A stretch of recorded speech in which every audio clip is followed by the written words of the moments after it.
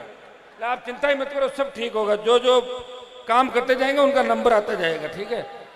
हमारे बद्रीलाल जी जाट तिरोली, माधवलाल जी जाट, कमलेश जी उप प्रधान,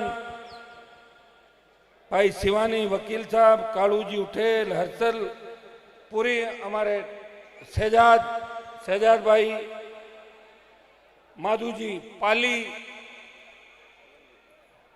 डॉक्टर साहब हो गए, हमारे वकील साहब तपासन वाला अपने शिव जी वकील साहब, बेरूलाल जी प्रधान जी, बेरूलाल जी मेरे मित्र है खास भाई, पुराने बेरूलाल जी। अभी बेरूलाल जी और हम दिल्ली में इंडिया अलायंस में साथ ही हैं, वैसे राजस्थान में साथ नहीं है, अलग अलग राजस्थान में। बेरूलाल जी और तमाम हमारे सम्मानित मंच, समाज के प्रमुख लोग, दूसरे समाजों से आए मेरे भाई और हजारों लाखों की तादाद में उपस्थित आप सब हमारी ताकत, अगर इस कौम की कोई ताकत है, मैं आपको विश्वास दिलाता हूं कि मुझे यहां 12-11 बजे स्पीच देते हुए देख रहे हैं तो कई लोगों के इस देश में दूजड़ी छूट रही है, यार 1 लाख 2 लाख इकट्ठे होकर क्या कर रहे हैं वो मेवाड़ के। और मेवाड़ में भी नींद नहीं आ रही लोगों को। लोग तो बैठे बैठे दिल्ली जयपुर में कह देते हैं कि मेवाड़ में तो जाटों की संख्या ही नहीं है। मैंने कहा क्यों, आपने गिनी थी क्या, वहां जाके गिनती करी थी? बोला नहीं गिनती, तो मुझे पता है ना हर कॉन्स्टिट्यूंसी के अंदर कितनी संख्या है, हम सीधे हैं, हम हर किसी के साथ चल रहे हैं, लोगों को लगता है संख्या नहीं, बहुत बड़ी संख्या है।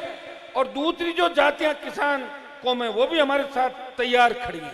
इसलिए भाइयों में नौजवानों से विशेष रूप से कहना चाहूंगा कि जोश में होश हमें रखना है, पूरी ताकत के साथ लगना है, हमें सबका सम्मान करना है और सामाजिक कार्यक्रम हमारे जितने भी हो उनमें इस चीज का ध्यान रखना है कि सामाजिक कार्यक्रम में जो भी व्यक्ति आता है उसका सम्मान करना है। लेकिन सामाजिक कार्यक्रम के अंदर कोई व्यक्ति आ जाए माइक लेके और वो गालियां बकने लग जाए तो उसका दूसरा काम भी करना है। समझ में आ गई तुम्हारा? ये भी करना है। किसी को माइक पकड़ा दे और वो गाली गलौज चालू कर दे तो खोल के जूत और 2-4 जूत सरकाना उसके, ठीक है? कर दोगे क्या? मैं तो यार लोकसभा के अंदर जब घुसपैठी कूद गए थे सारे एमपी भाग गए, मैं उनको ऊपर बैठ के उनके साथ जूत मारे, उनको देखा आपने वीडियो? तो मैं तो जाटों का नाम पूरे देश के अंदर किया। कई लोग माइक पकड़ लेते हैं, उनके घर की फिल्में चल रही, उनको वो नहीं दिख रही, लोग आइसक्रीम कैसे चाट रहे हैं, माइक पकड़ के चाहे तो खोल के जूत और यूं करके सुनो, पक्का। और अगर मैं भी गाली दूं मंच पे तो मेरे पे भी आ सकता है, ठीक है? ये तो बात ठीक है भाई, ये तो बात आपको अच्छी लगी ना? कांग्रेस बीजेपी आरएलपी इसमें तो सहमत है कि किसी को माइक पकड़ा दें और कोई गाली गलौज चालू कर दे तो ऐसे पागल के जूत मारने मंच पे। नहीं तो समाज में बैठी हमारी माताएं बहनें जब वो रील सुनती है, वो वीडियो सुनती है, वो कहती है और पागल कटा को है। यूपी हरियाणा में मुझे लोग कहते हैं कि एक नागौर का पागल घूम रहा, मैं नागौर का नहीं तो और कहीं का। तो इन चीजों का भी आपको ध्यान रखना है। बहुत बहुत जाट समाज को धन्यवाद, हमारी कार्यकारिणी को सबको धन्यवाद। कार्यक्रम अच्छा हुआ, कल का कार्यक्रम भी और अच्छा हो। दोबारा मातृकुंडिया के अंदर जब सम्मेलन हो तो बद्री जी मुझे जरूर याद करेंगे, मैं दोबारा उपस्थित होऊंगा। और इसमें भी 1 लाख रुपए मेरी तरफ से इस कार्यक्रम के अंदर आपके, और भी कोई सहयोग की आवश्यकता हो, मैं हमेशा इस कौम के लिए, अगर मेरी अंतिम सांस भी बचेगी, इस कौम का सम्मान पूरे देश के अंदर इसी तरह बढ़ाता रहूंगा। बहुत बहुत आपको धन्यवाद। जय हिंद।